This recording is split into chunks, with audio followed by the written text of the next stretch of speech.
اول پیش من دیار سرا پانزین خانه این دهوکه خلکی گلا و گازنده خو هنه برانبر هنده حکومت جی بهانه این خو هنه بو هنده کابوچ پانزین هرما کردستان هوله هاتیه ام ده دیفچونه بوکین وزانین شلای حکومت و کاکنگی دهتا چاره سر کرن گرتا ببید پانزینه گل دهوکه ورگیری بو که هنده ترومبیلا خوب ده اکاری تو پیتوی پتر 48 دم جمیرایت سرا که دامینی داکو ببیا خودان پانزین روزانه سراین گلکن درش خلق دمینید بو هنده کو پانزینه که ورگیرید ججور نورمال و اوه چنده خلق گلک ماندی گریه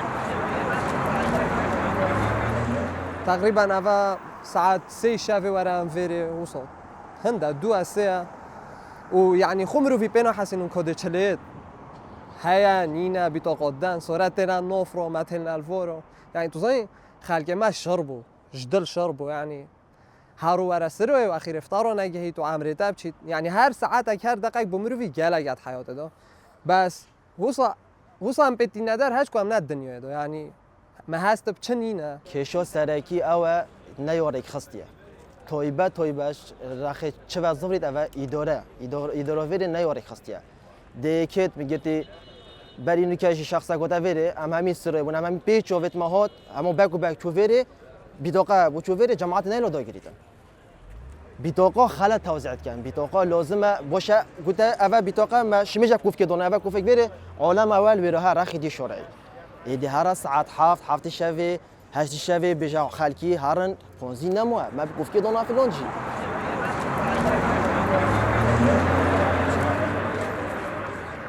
جهن پیوندیدار جی اگر این وی کشه و چاره سری نوی بوما دیار دگن 3 روزن بوی خصوصی 5 روز نفت خام اویتاتی نترخان کرن جلای حکومت اتحادی و با هرما کردستانی بشه خواستی هرما کردستانی نکن 50,000 برمیل نفت خام هاتی نترخان کرن و 50,000 برمیلا